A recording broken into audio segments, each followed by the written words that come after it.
Golden State Media Concepts Baseball Podcast. We cover everything Major League, from spring training to the World Series. We've got your favorite club covered, from New York to Boston to LA. This is the Golden State Media Concepts Baseball Podcast.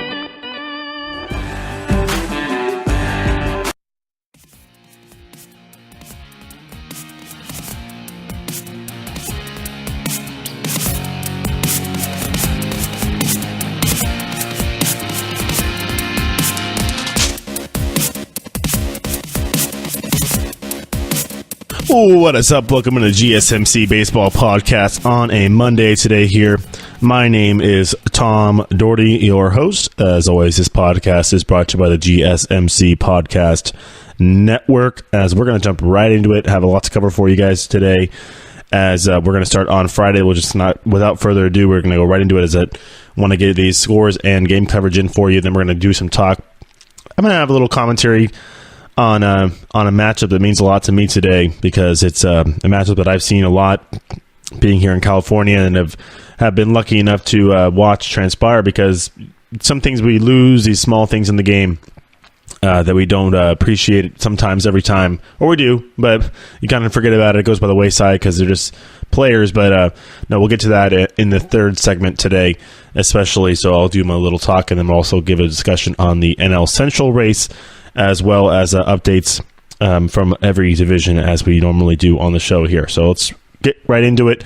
Starting on Friday, the Giants and the Pirates played Game 2 of their 4-game set over the weekend, as the Giants win this one 13-10, as it was a bunch of scoring in this one. Giants had 3 in the first, 4 in the third, 3 in the fourth, and single runs in the fifth, 7th, and 8th, as the Pirates tried to come back in that game, made it interesting late with 4 in the 7th, and 2 in the 8th, and 1 in the 9th, actually, but could not call them all the way back, as the home runs in this game came from Andrew McCutchen, his 13th of the season for the Giants.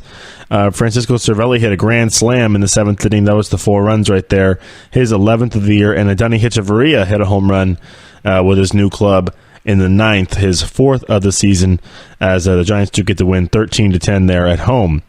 Cubs beat the Nationals 3-2 in a game that they actually were trailing most of the time. They scored 2 runs in the 6th and 1 in the 7th to take the lead there at home, as they beat the Nationals 3-2 on Friday. Looking here, I don't think there was any home runs in this game, as the pitching staff was very good. Kyle Hendricks went 6 innings of 2-run ball, 8 hits, no walks, 5 strikeouts for him. For the Nationals, they had Jeremy Hellickson going. He went 5 2/3 innings, 2 runs allowed, no hits, actually. He scored, so there you go, 2 runs on no hits, 4 walks. That's kind of how you would do it right there. 3 strikeouts for him, so he'll take the no decision, as well, as that game was decided late, and the bullpen took the decisions there. Red Sox and Orioles in Baltimore. Red Sox win 19-12.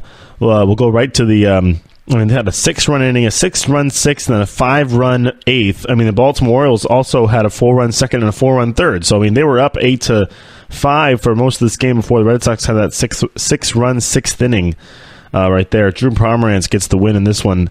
I'll give you the home runs. It was kind of a home run derby out there at Camden Yards. Chris Davis hit his 14th. Tim Beckham his 7th.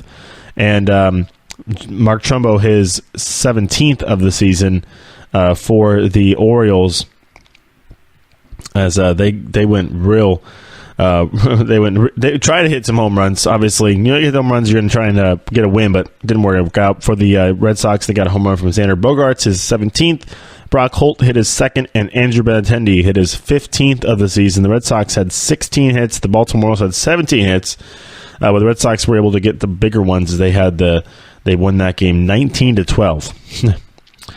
Rangers beat the Yankees 12-7, as Mike Minor gets the win. I'm telling you, Yankees are just kind of falling off this little slope that I pushed them off. I think I pushed them off the hill. It was me. Because Masahiro Tanaka gets lit up again, gives up lit up, but he gave 6 runs on 6 hits and 5 innings of work. 3 walks, 3 strikeouts, give up 3 home runs in this game. 1 to Adrian Beltre, his 7th of the season. The young first baseman for the Rangers in this one, actually hit 3 home runs. Ronald Guzman hit 3, or Guzman, pronounce where I got it. He's got an accent mark. Ronald Guzman hit 3 home runs, his 10th, 11th, and 12th of the season. 2 of them were off Tanaka, so those were the 3. 2 from Guzman and 1 from Beltre. And then Guzman obviously added 1 later in that game. As Mike Minor gets the win, give up 4 runs on 6 hits, 1 walk, 2 strikeouts, a homer allowed from him as he in 5 2/3 innings of work. As the home runs came from Brett Gardner, that was the one off Minor, and Austin Romine hit his 7th of the season later in that game, but the Yankees lose 12-7. Rays shut out the Blue Jays 7-0 as Blake Snell was excellent in this one. He went 5 shutout innings, actually 5 no-hit innings, as they're really watching his pitch count because of his arm, and he had that shoulder fatigue, so they're really putting a leash on him as he had a no-hitter going. 6 strikeouts through 5 innings of work where they took him out as the bullpen was able to hold on and complete the shutout. Home runs for the Rays came from Jamin Choi, his 5th of the season, and the catcher for the Rays, Michael Perez, hit his first of the year. Was it his first career home run? Just checking because he's a youngster. Yep, that was his first career home run. Michael Perez on Friday in Toronto. Good for him as the Rays get the win 7-0. Reds beat the D-backs 3-0 in Cincinnati as Anthony DeSclafani gets his that's his 6th win of the season as he wins 7 shutout innings, 3 hits, no walks, 9 strikeouts. Excellent performance from him. As the Reds, the Reds, they could have fell off. They could have been the Orioles this year. They weren't. They actually have been playing really well the last few months of the year as they continue to look to finish strong as they are pretty much out of it in the Central, but, got to finish strong. No home runs in this game as the Reds scored their runs on a sacrifice fly, a single that scored 2 runs, and that was all they needed. All right. Tigers beat the Twins 5-3 in Detroit as Jordan Zimmerman gets his 5th win of the season, beating Irvin Santana. As Zimmerman went 6 innings, 6 and a third innings actually. As he gave up 2 unearned runs, no earned runs, 2 unearned runs, 8 hits, no walks, a 1 strikeout for him. No homers allowed by the Tigers pitching staff, but they got a few home runs from their bats as Nico Goodrum hit his 11th of the season and Jose Iglesias his 5th of the year for Detroit as they win 5-3. Mets beat the Marlins in Miami 6-2 as Zach Wheeler gets another win under his belt for the Mets. That's a 7th of the season. He's 7-6 now. Lowered his ERA down below 4, which is pretty nice. Got a nice 3.82 ERA as he could be a guy being moved maybe this offseason. I think if he's a free agent, let's take a peek at his contract coming up this offseason, see if he's a free agent. But he went 7 innings, 2 runs allowed, 4 hits, 1 walk, 8 strikeouts, a homer allowed. That was to Miguel Rojas, his 9th of the season for the Marlins. The Mets got home runs from nobody as they went homerless, but get the win at home with 3 in the 6th and 2 in the 8th to cap off that game and get the 6-2 victory. Braves win 10-1 in Atlanta, beating up on the Brewers, and Freddie Peralta as Jacob Gosman gets his, his 2nd win in as many tries with the Braves, as he was excellent. 8 innings pitched, 1 run allowed, 6 hits, no walks, 8 strikeouts, only threw 94 pitches in that outing as Sobotka came in and got the last 3 outs in the 9th there. Still very rare. We had actually, I think, 2 in the last 2 weeks of complete game shutouts or just complete games in general. But Gosman could have gone for it, but decided that just go with the 94 and have that pitch count cut off right there, and the bullpen will take care of it. Yeah, but the Braves, they got 10 runs without hitting a home run. They had Markakis had 2 doubles, Camargo had 2 doubles, Inciarte had 1, and so did Acuna. As the RBIs were big for Inciarte, 4 for him, 3 for Markakis, 2 for Camargo in this one, as this game was pretty much a blowout the whole way through. All right. White Sox beat the Indians 1-0 as this was a pitcher's duel, and it was a 1 in a walk-off fashion, actually. As I think it was Palka in the bottom of the 9th inning hit a opposite field line drive home run. Daniel Palka, his 18th of the year, was the only run of that game. Came in the ninth inning as Carlos Rodon was excellent for the White Sox. 8 shutout innings, 4 hits, 2 walks, 5 strikeouts, gets a no decision. As Shane Bieber also was pretty good, or very good. 6 2/3 innings of shutout ball, 3 hits, 2 walks, 8 strikeouts for him. As he gets the no decision as well. As the Indians lose this one in the bottom of the ninth inning on that Palka laser shot. I mean, that was a laser, opposite field laser beam over the wall in left field. Mariners beat the Astros again. These are big wins for the Mariners as they win 5-2 in Houston, scoring 3 in the 8th inning to break that 2-2 tie. They actually tied it up in the top of the 6th inning. It was 2-0 right there, but then they tied it up as Garrett Cole gave up all 4 of those runs through 7 1/3 innings pitched, 6 hits, 1 walk, 5 strikeouts for him. No homers allowed by either team, as this game was well pitched. Mariners, they had Mike Leake going. He went 6 innings, allowed 2 runs on 8 hits, 1 walk, 4 strikeouts. As this game was decided late, Diaz comes in and gets his 44th save of the year, as it was a Nelson Cruz double that knocked in a couple runs and broke that tie, and then a ground out made it 5-2, and that was it for the Astros as they went turn back the clock night there on Friday. Couple pretty cool throwback jerseys for both those teams. And then continuing here as the Cardinals shut out the Royals in this Friday edition of the Battle of Missouri, as they're out in Kansas City for this one. They win 7-0. As it was Burch Smith versus Burch Smith only lasted an inning and inning and 2/3, gave up 5 runs on 6 hits. But the starter for the Cardinals was the youngster for them, Austin Gomber. Gave up no runs, 5 shutout innings, 4 hits, 1 walk, 3 strikeouts for him. He was excellent, and this one gets his 2nd win of the season.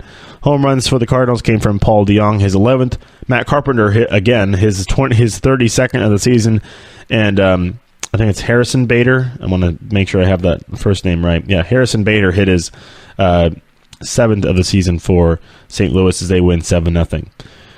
Rockies beat the Dodgers 5-4 on Friday as they got 2 runs in the bottom of the 7th inning to take the lead after they were trailing 4-3.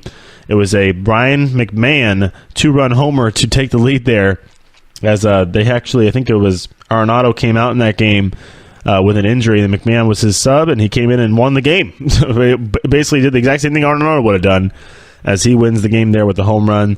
That was his 3rd of the season. TJ LeMahieu added his 9th of the year. That actually was in the first inning off of Maeda, as both starters went no decisions. John Gray went 5 2/3 innings pitched, 4 runs, 8 hits, 1 walk, 4 strikeouts, gave up a home run. That was to Max Muncy, his 26th of the season. Kenta Maeda, also no decision, went 5 1/3 innings pitched, 3 runs, 6 hits, 3 walks, 7 strikeouts, a homer allowed. Angels beat the A's 4-3 in Anaheim on Friday, as they got 2 runs in the bottom of the 6th inning to take the lead there, as they were trailing 3-2 most of this game. A's scored 3 in the top half of the first inning, and that's all they would get actually against Felix Pena, as he went 5 2/3 innings, 3 runs allowed, 5 hits, no walks, 4 strikeouts, 2 home runs allowed. Those are both in the first inning. One was to Matt Chapman, his 16th, and the other one to Chris Davis, his 33rd of the season. Those are the only runs the A's would give up, as they did give up. The bullpen actually did leak a little bit. Lou Trevino gave up a couple runs. His ERA still 1.58, but he gave up 2 runs on 3 hits in that 6th inning, and the Angels were able to take the lead there.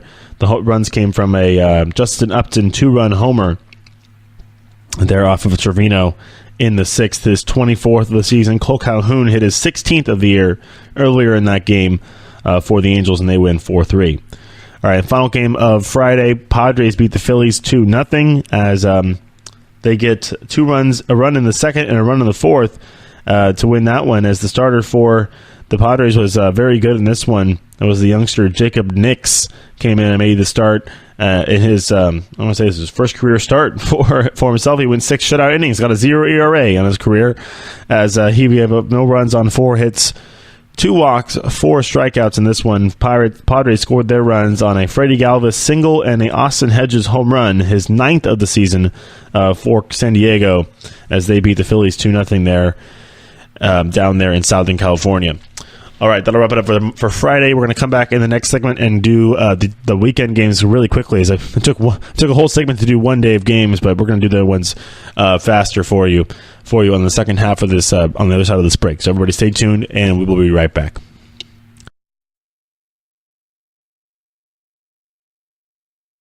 This is your ultimate stop for everything sports. The Golden State Media Concepts Sports Podcast. Should I say more? From the NFL, MLB, the NBA to MMA, it's all in here. The Golden State Media Concepts Sports Podcast. Listen now.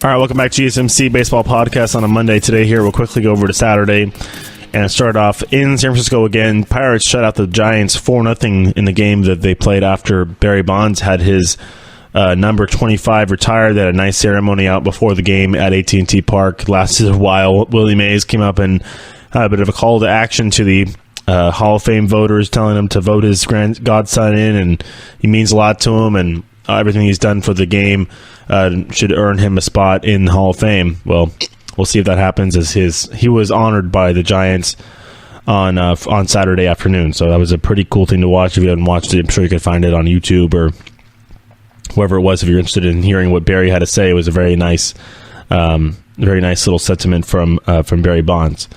But the Pirates won the game 4-0. His former team actually was cool that the Giants actually scheduled it that way, where the Giants were playing the Pirates, and Jim Leyland was there. His manager, when he was in Pittsburgh, was there on hand, so it was pretty cool. But the Pirates won 4-0 as they got most of their runs in the fourth inning. They scored 3 in the fourth inning. Josh Bell hit a 3-run homer there to really cement that one, his 8th of the season, as the starter for the Pirates was Trevor Williams. He was very good. 7 shutout innings, 5 hits, 1 walk, 2 strikeouts for him, as he gets his 10th win of the season, and the Pirates win 4-0. Red Sox had a doubleheader with the Orioles. They swept it. They shut out the first game. David Price was great. Went 5-0 was the final in this one, as David Price went 6 shutout innings. 5 hits allowed, no walks, 10 strikeouts for him. He was dominant in this one. Eduardo Nunez hit his 7th of the year. Jackie Bradley hit 2, his 10th and 11th. And the Red Sox win Game 1. Game 2, Red Sox win again, 6-4, as they got 2 runs in the 8th inning to break that tie. And then 1 more in the 9th to make it 6-3. The Orioles got 1 in the bottom of the 9th, 6-4. Home runs for the Orioles came from Rickard, his 7th of the year. Trey Mancini hit his 17th of the year, and then JD Martinez hit his 36th and 37th of the year for the Red Sox, as they got a good win there in Baltimore. And then the Yankees beat the Rangers in New York 5-3, as Dylan Betances gets the win in relief. The game was tied 3-3 when the Rangers scored 2 in the top of the 7th, but then the Yankees came right back to score 2 more in the bottom of the 7th to take the lead there. Giancarlo Stanton hit his 29th of the year. Miguel Andujar hit his 17th of the season. That was the 2-run shot in the 7th inning that broke the tie.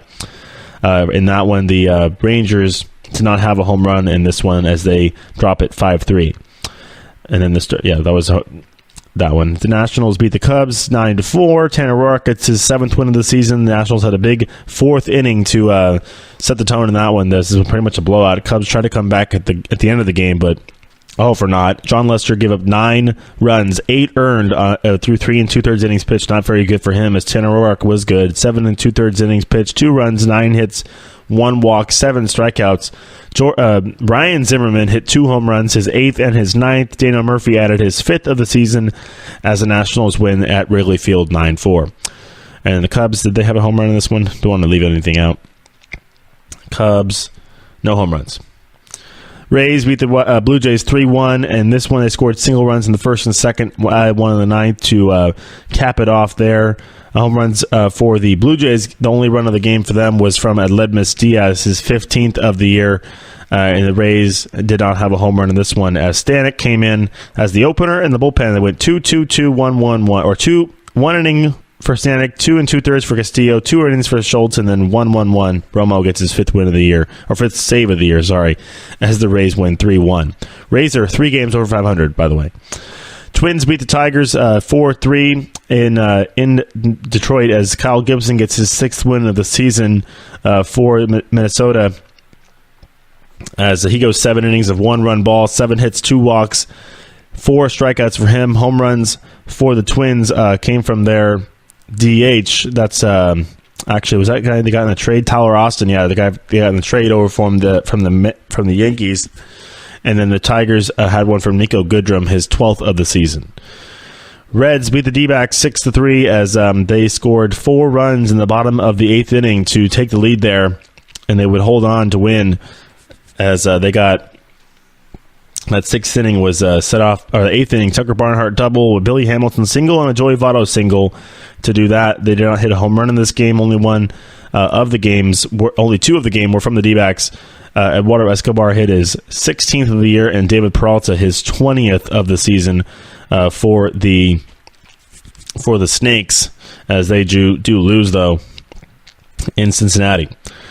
Indians beat the White Sox 3-1 as Trevor Bauer gets the win, his 12th of the season. He was excellent as he shut down the White Sox over 6 1/3 innings pitched, 1 run allowed, 2 hits, no walks, 8 strikeouts. He actually outdueled James Shields, who was pretty good. 7 innings pitched of 2-run ball, 3 runs total, 2 earned runs, 7 hits, no walks, 4 strikeouts, gave up a couple home runs, 1 to Michael Brantley, his 13th of the year, and Jose Ramirez, his 34th of the season.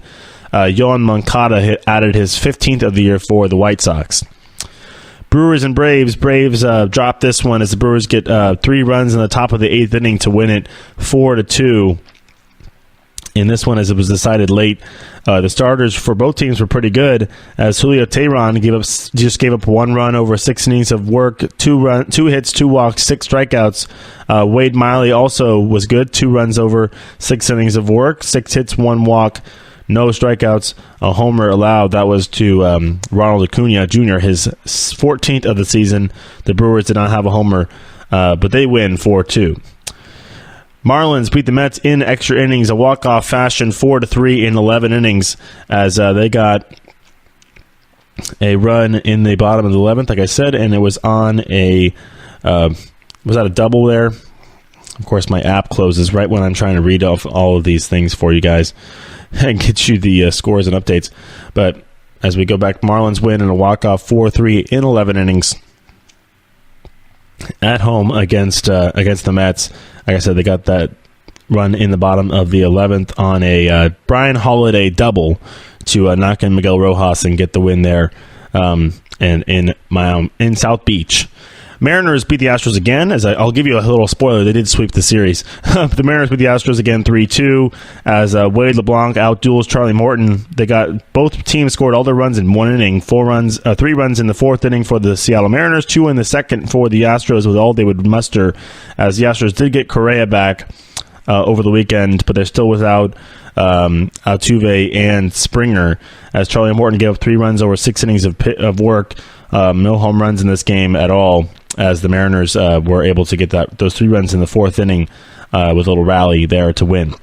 Cardinals beat the Royals 8-3 as they got Jack Flaherty some runs in support for him to get his that's his 6th win of the season. He gave up 2 runs on 3 hits, 3 walks, 9 strikeouts, a homer allowed in 7 innings of work.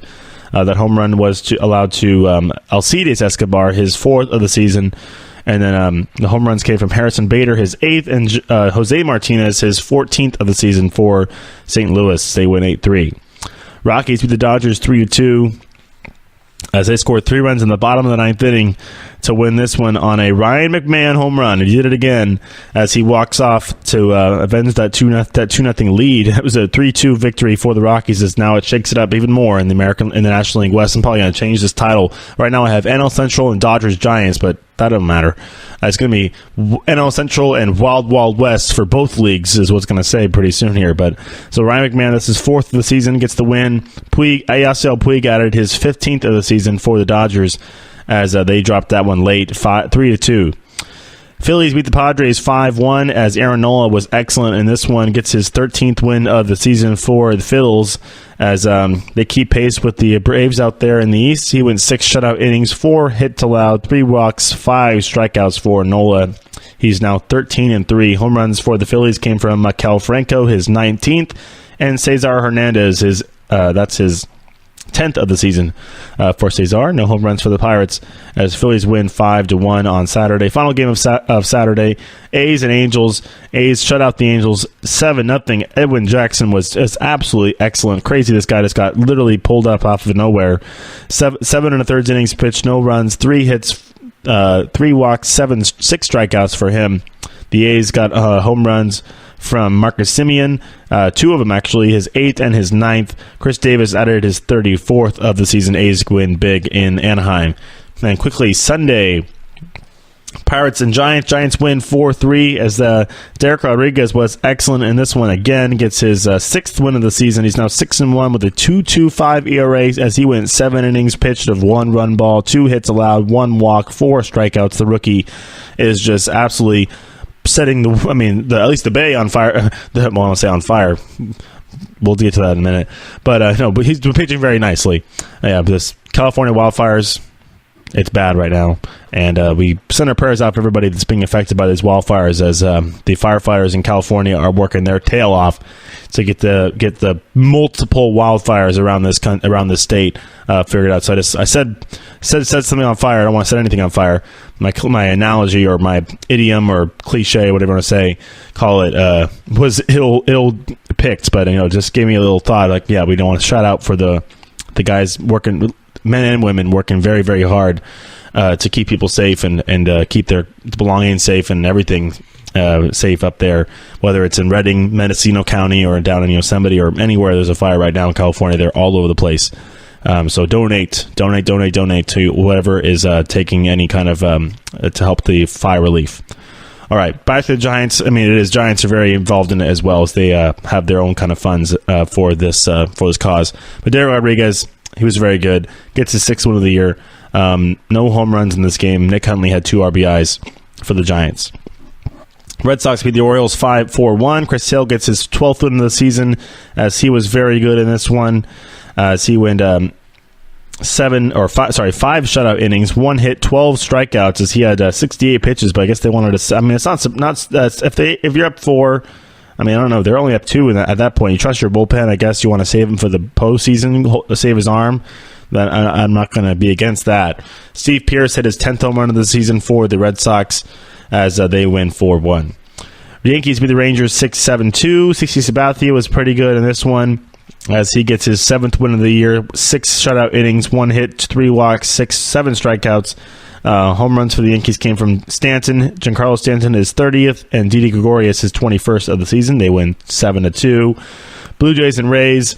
Blue Jays got 2 runs in the bottom of the 6th inning to take the lead there, and they would hold on to win. Jaime Garcia gets his 3rd win of the year in relief, actually, as he came in to relieve Marcus Stroman, who went 5 innings of 1-run ball, 5 hits, 1 walk, 2 strikeouts as the game was tied, obviously, so no decision to Stroman. No home runs in this game. Blue Jays win 2-1. D-backs and Reds. D-backs wins 9-2 as Zach Godley gets his 13th win of the season. They had 3 runs in the first, 2 in the 6th, and 4 in the 9th. The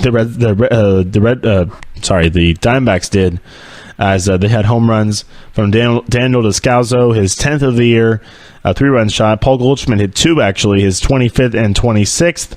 And then Eduardo Escobar hit his 17th, and David Peralta his 21st of the season as the D-backs played long ball there at Great American Ballpark, and they get the win 9-2. Zach Godley was very good. I'll give you his line really quickly as he went 6 2/3 innings, 1 earned run, 2 total on 6 hits, 1 walk, 6 strikeouts. All right.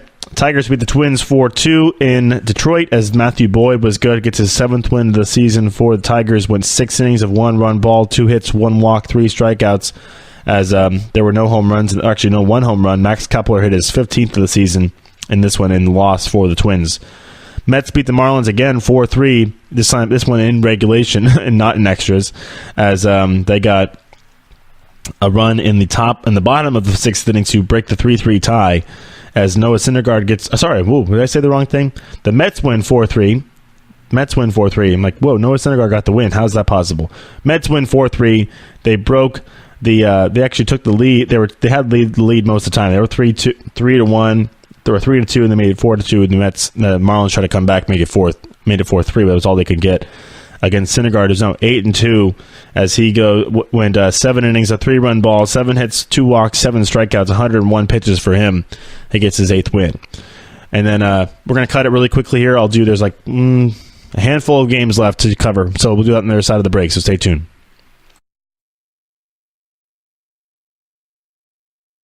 Tired of searching the vast jungle of podcasts? Now listen close and hear this out. There's a podcast network that covers just about everything that you've been searching. Hey! The Golden State Media Concepts Podcast Network is here. Nothing less than a podcast bliss with endless hours of podcast coverage. From news, sports, music, fashion, cooking, entertainment, fantasy, football, and so much more. So stop lurking around and go straight out to the Golden State Media Concepts Podcast Network. Guaranteed to fill that podcast itch. Whatever it may be. Visit us at www.gsmcpodcast.com. Follow us on Facebook and Twitter, and download us on iTunes, SoundCloud, and Google Play.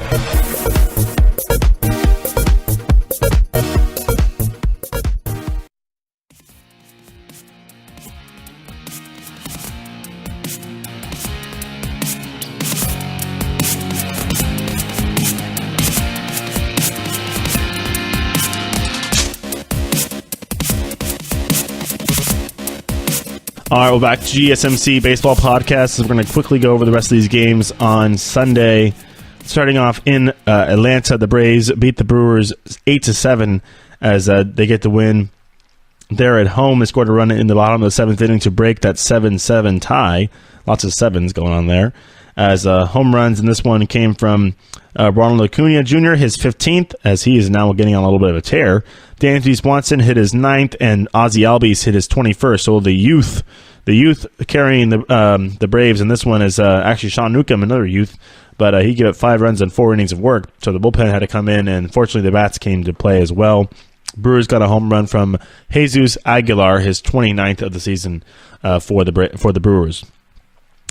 Indians beat the White Sox 9-7 as Carlos Carrasco actually gets the win there in this one, as the White Sox scored 4 runs in the bottom of the 9th inning off of the bullpen, but Carrasco went 7 innings of actually gave up no earned runs, just 1 unearned run, 3 hits, no walks, 9 strikeouts. He was excellent in this one. Melky Cabrera hit his 2nd of the season for the Indians as a 3-run shot actually off of Dylan Covey. Home runs for the White Sox came from Engel, his 3rd, and Sanchez, the 3rd baseman there for the White Sox. Yolmer Sanchez hit his 7th of the season there for the White Sox. Mariners with the Astros again in extras this time, as they get the run in the top of the 10th inning after tying it up in the 9th. I believe it was a Ryan Healy home run to tie it in the 9th inning, and then Mitch Haniger had the game-winning double there in the top of the 10th inning to knock in D. Gordon to win that game there in Houston. Dallas Keuchel was good. 7 innings of work, 1 earned run, 2 total on 7 hits, 1 walk, 5 strikeouts, gave up a home run. Earlier in that game, that was to Mike Zunino, his 17th of the season. And then the Mariners had their starter for this one was Erasmo Ramirez, as he was very good. 5 shutout innings, 3 hits, no walks, 3 strikeouts, as he gets no decision as well. But the Mariners get the sweep in Houston. Huge for them. Huge. Cardinals beat the Royals 8-2 in Kansas City, as Tyson Ross over with the Cardinals now. They picked him up off of waivers. He gets the win. 6 innings of 2-run ball, 4 hits, 2 walks, 4 strikeouts, as home runs for the Cardinals came from Paul DeJong, his 12th of the season. Royals did not have one. They lose 8-2. Rockies beat the Dodgers again, 4-3. Seems like a very popular score this weekend. As they got a run in the bottom of the ninth inning. Rockies walk off on the Dodgers again. As did they sweep them? I'm pretty sure they complete the sweep right there, or at least got the last three games over the weekend. I can't remember if it was a 3-game or 4-game series, but they walked off on a walk. Chris Ionetta's walk-off walk there in the bottom of the ninth inning got them the win. Home runs for Charlie Blackmon, his 22nd, and none for the Dodgers in this one. The Padres beat the Phillies 9-3 in San Diego. Joey Lucchesi was good, and this one as he gets the win over Jake Arrieta, who got beat up a little bit. Lucchesi went 6 shutout innings, 2 hits, 3 walks, 6 strikeouts for him. As like I said, Arrieta gave up 5 over 5 innings of work. And then the home runs in this game came from the Padres, and it was just Freddie Galvis, his 8th of the season. And then the A's beat the Angels 8-7 in Anaheim, as the home runs in this one came from Arcia, the catcher there for the Angels hit. That is Francisco Arcia, his 3rd of the year for him. And then for the A's, they got a home run from Jed Lowry, his 18th of the season. They win 8-7. And then the final game, Sunday night, Cubs win 4-3 after the Nationals made it 3-0 in the top of the ninth inning, thinking that, that's a little more insurance runs. But no, the Nationals gonna national, as Ryan Madsen came in. Ryan Madsen, of all people, came in with the bases loaded. And David Bodie hit an absolute missile to center field. Into the ivy over the wall in center field for a walk-off grand slam. And I'm actually going to roll it right into our talk right now on the NL Central. And the Brewers, obviously, they've had a little bit of a back-and-forth affair with the Braves over the weekend. Cubs had the Nationals. And, I mean, how did it – I mean, I don't think it really was much movement because both teams kind of split up the series. The Cubs were able to get the last game of the series against the Nationals, and the Brewers lost. So they did get a game there at the end of the year, or at the end of the weekend. So they do have a 3-game lead over the Brewers in the National League Central, with the Cardinals at 5.5 back after winning 5 straight. The Cardinals have won 5 in a row, 5.5 back now, and then the Pirates 8 back after losing in San Francisco on Sunday. So. Interesting from in all these divisions in the National League, as we have a tie now on top of the National League East. The Braves and the Phillies are virtually tied on top, only a 100th of a percentage point separating them. And then you have the it's actually that would be a thousandth of a percentage point, but then you have the hundredth of a percentage point, 5.57, 5.56. Wow. And then in the National League West, the Wild West, the Dodgers, after losing all 3 games, or over the weekend at least, in Colorado, the Rockies are now only a 1.5 back of the Diamondbacks, who actually have now leaked into first place in the National League West again. With the Dodgers a game back and the Rockies a 1.5 back. Giants are 6 back. I mean, they have head-to-head games coming up with the Dodgers this week. I mean, it's going to come down to it. They are a 500 team. Giants are 59-60, but they got time to go. I mean, we're only at 119 games. We got games. So we still have 40 games to go, 43 games to go for the Giants, and for many teams around the league, around 40, 50 games to go in the season. So a lot to be said in the wild card. We'll do a little snapshot of that. In the National League, still 1, 2, 3, 4, 5 teams. 5 teams are within 5.5 games back of the second wild card. Then you have the Phillies and the Brewers are settled in those 2 spots, tied actually atop the wild card right now, virtually, with the Dodgers 2 back of the Brewers there in the wild card for the first wild card. Rockies 2.5, along with the Cardinals. Pirates are 5. Nationals are 5.5. The Giants 7 back in the wild card, and then it kind of drops off. But then, so it's how it goes. Wild West, Wild National League in general. The Nationals think they can make some ground and maybe help out the Brewers a little bit, but nope. The Cubs get a walk-off grand slam. The Dodgers get walked off twice over the weekend by once. Well, they get basically walked off on Friday. It wasn't really a real walk-off, but McMahon hit the real walk-off the next day to end the game. Basically, he had 2 game-winning home runs in consecutive days, and then they walk off on a walk the next day. So the Dodgers going to Dodger, the Nationals going to National, the Mets going to Met. No, I'm kidding. Those are a little different, but I mean, right now the National League totally up for grabs.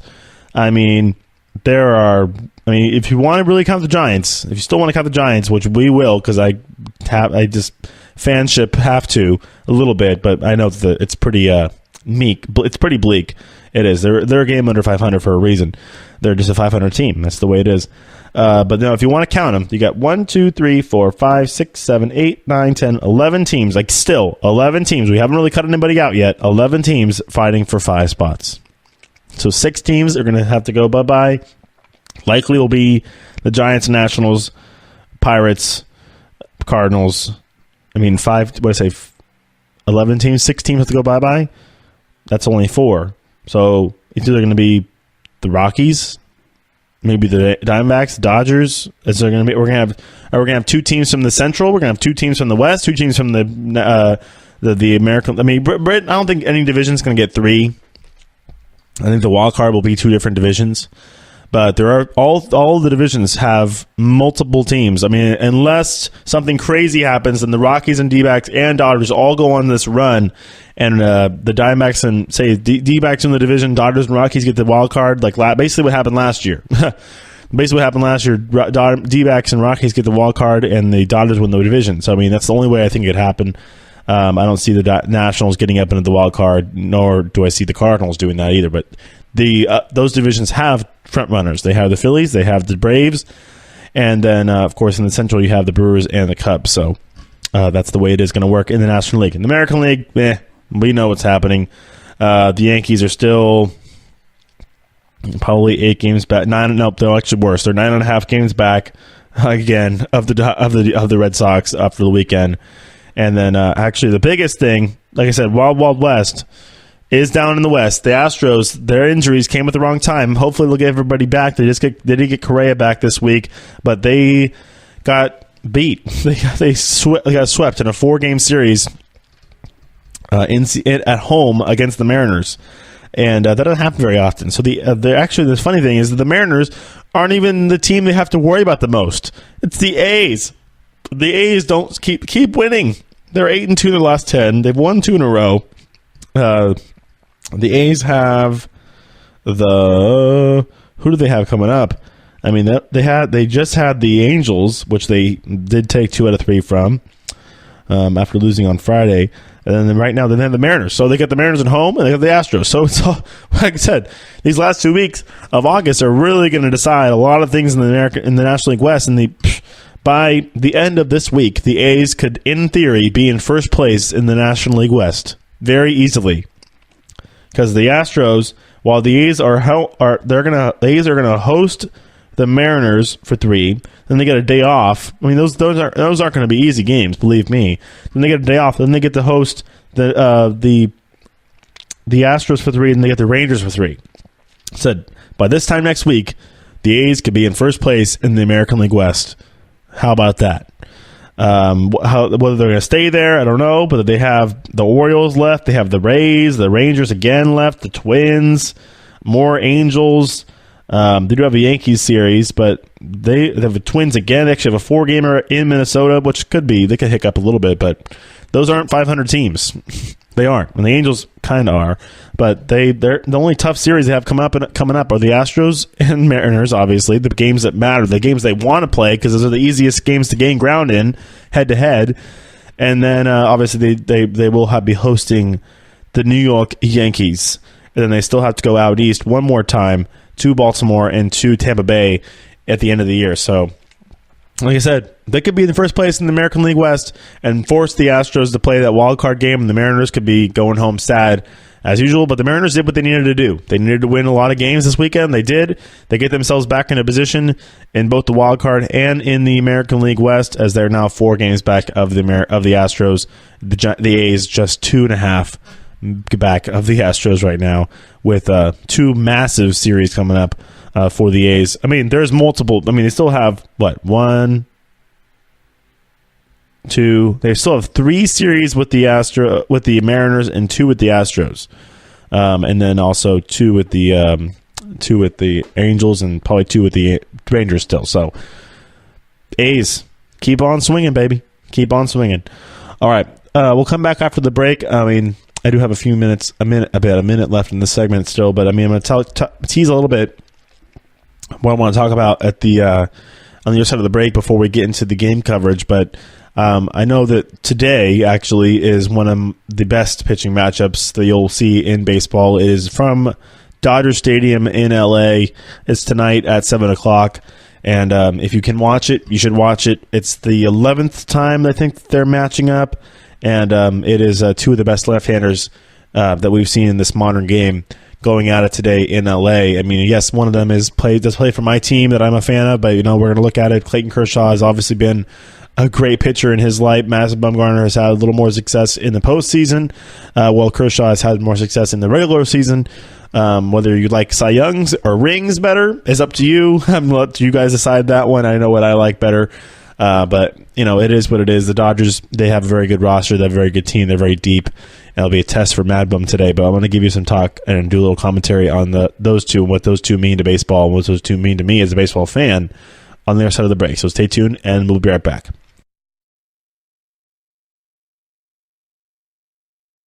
Want to know the latest in soccer? Then listen to the Golden State Media Concepts Soccer Podcast. From MLS, the World Cup, and the Premier League, we've got you covered. The latest updates, the hottest matches, and news on the league's top players. It's the Golden State Media Concepts Soccer Podcast. David Beckham scores the goal to take England all the way to the World Cup finals.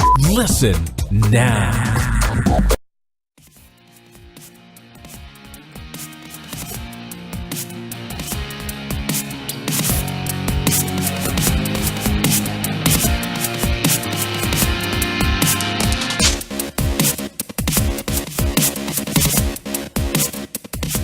All right, welcome back to GSMC Baseball Podcast on a Monday today here as I'm going to just do a little Tom talk here before we go through the games to preview the games, the pitching matchups for Monday. The first matchup is Clayton Kershaw and Madison Bumgarner from Dodger Stadium tonight in Los Angeles.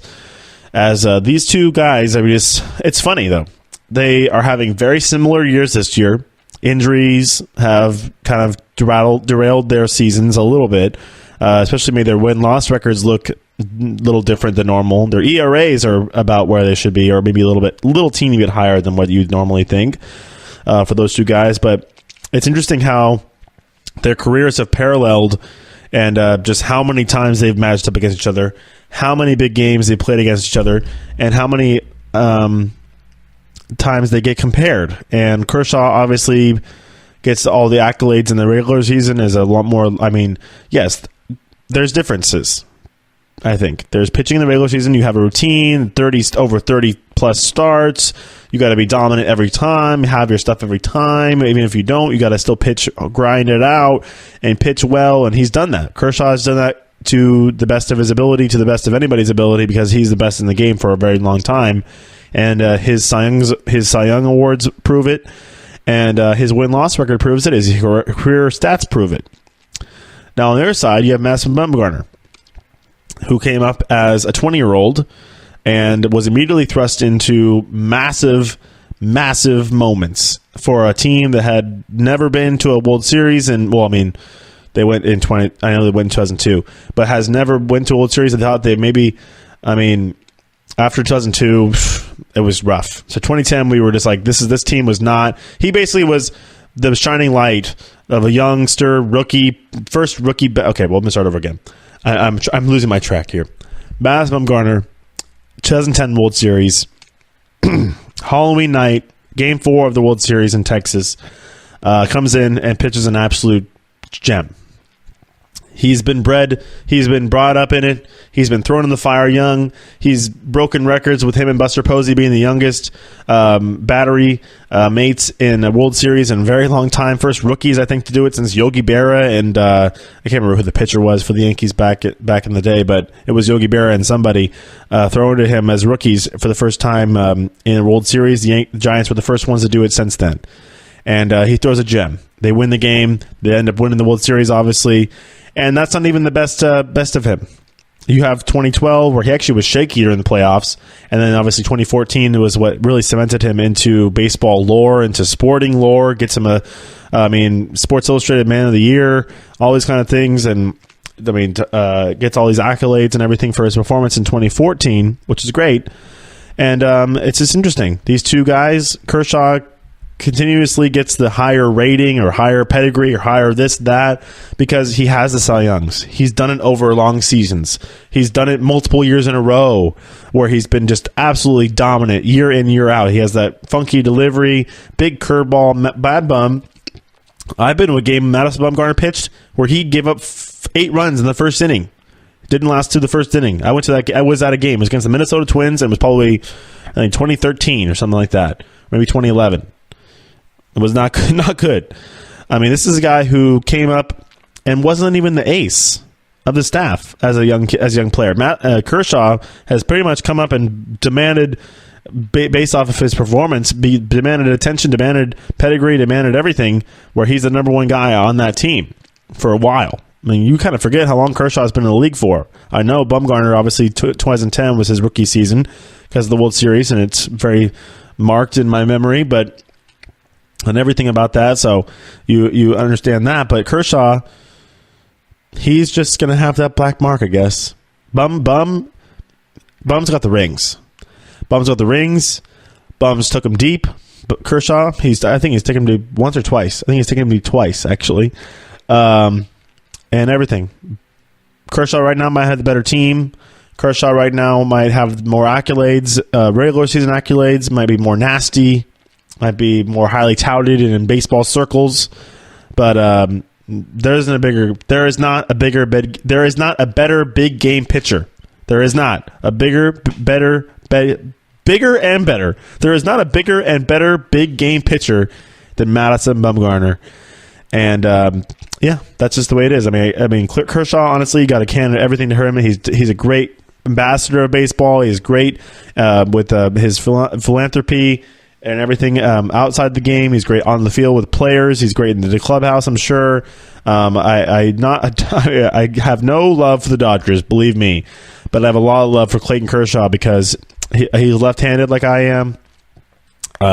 He is dominant, and he's very, very good for this game of baseball. And hopefully those two guys can get through the season all right and get through the offseason and be healthy for all of next year, because we've had definitely specklings of Kershaw all year with 2 stints in the DL, and obviously Madison Bumgarner getting the line drive to his hand at the late stages of spring training, but right before the season started, and then not getting his first start till June. And that being a little bit of a problem this year. So, and then obviously last year, Bumgarner obviously having issues with injury after his little motorcycle accident. But that is what it is. He's back from that. No more motocross for Bum during off days. But it is what it is. He's back now, and yeah, it's really interesting. These two guys have been compared and contrasted. Obviously, before Kershaw actually has lasted longer. Been around longer than Bumgarner, because I remember Kershaw when he was battling with Tim Lincecum. Because remember, Bum wasn't the guy. This is what I was trying to get to. Kershaw has been the guy for most of his, if not all of his career in LA. Bum was a third starter for a couple of years in San Francisco. Until Tim Lincecum kind of fell off a little bit. Then he had Matt Cain as the number one guy in SF, and then he falls off, and now it's Mad Bum taking the reins and really cementing himself in that 2014 wildcard game. Obviously, the complete game shutout was just spectacular. Not allowing a run on the road was pretty crazy too. So, gotta hand it to both those guys. They've had very interesting, very different careers. Honestly, Bum more postseason success, and Kershaw more regular season success, which speaks differently. Look at their ERAs right now coming into this game. Look, their ERAs and their records are very, very interesting. So we'll start with this. We'll start it off with the preview for the weekend. But Bumgarner, starting for the Giants today on Monday, is 4-4 with a 2.69 ERA. Kershaw's 5-5 with a 2.58 ERA. So that's just goes to show you those guys are pretty evenly matched. And they've also had some interesting career paths as well, at least when it comes to performance, whether it's in the postseason or regular season. Can't take anything away from Kershaw. He's been a great performer in this league. He's been great for this league. He's won awards for this league. And he's been a great ambassador for this league. And then, of course, Dodger fans wish he would just do a little more during the postseason, but no, it is what it is, and we'll take it for what it is. All right. Well, to start off, again, like I said, those are the two starting off in for the Giants and Dodgers. Kershaw, Bumgarner today from Dodger Stadium. Continuing on in Atlanta from SunTrust Park, you're gonna have the Marlins and Braves. It'll be Pablo Lopez and a rookie making a start for the Braves. This is Touki Toussaint as he's making his first start, at least for this season. I'm pretty sure in the majors at all. As he's making his major league debut, I believe, for the Braves. And they have another game going as a doubleheader in Atlanta. It'll be Mike Foltynewicz for the Braves in Game 2 against Merandy Gonzalez for the Marlins. The Yankees and Mets get the Subway Series started again from the Bronx this time. It'll be Jacob deGrom against Luis Severino, as that's a matchup that could rival Bumgarner Kershaw for sure. Over there, a little interleague going. In Detroit, White Sox Tigers, it'll be Ronaldo Lopez against Lewicki for the Tigers. That's Artie Lewicki, so he gets to start there. Indians and Reds from Great American Ballpark, the Battle of Ohio. It'll be Mike Clevenger against Homer Bailey. D-backs and Rangers, as continuing this whole theme of interleague. From Texas in Globe Life Park, Zach Greinke against Bartolo Colon. Nationals visiting the Cardinals in St. Louis. Tommy Malone against Miles Nicholas. Blue Jays and Royals from Kauffman Stadium. It'll be Brad Keller against a starter for the Blue Jays making his debut as well as for the season. Sean Reed Foley making a start against Brad Keller there for the Royals. Mariners and A's from Oakland. It'll be Marco Gonzalez against Sean Manaea. And then to complete the short slate on Monday, Angels and Padres from San Diego, Andrew Heaney against Clayton Richard. And then on Tuesday, it'll be Giants and Dodgers again from LA, Andrew Suarez against Alex Wood. Both teams, I think, it's going to be full. It's a lefty parade, I think. Giants are Bumgarner, Suarez, and Holland, Kershaw, Wood, and I think tomorrow for the Hyun-Jin Ryu for the Dodgers. So literally lefty. 6 lefties in that series for the Giants and Dodgers. Wow. Brewers and Cubs. It'll be starting off a series in Wrigley, the big series of the week for these two teams in the National League Central for sure. As it'll be the Cubs leading the Brewers by, I think they're up by 3 games right now. As they start a series tomorrow, Jhoulys Chastain against Jose Quintana. Oh, a little juicy interleague series getting started in Philadelphia. It'll be the Red Sox venturing over to the city of brotherly love for a series against the Phillies. It'll be Rick Porcello against Nick Pivetta. Mets and Orioles, remember that the Yankees-Mets game actually isn't a full series. It's just a makeup game. Both those teams should have off days today, but they're playing that game in the Bronx to make up a rainout from a couple weeks ago. So the Mets are actually going to go to Baltimore tomorrow to face the Royals. They have not announced a starter yet, but whoever it is will be facing Andrew Cashner.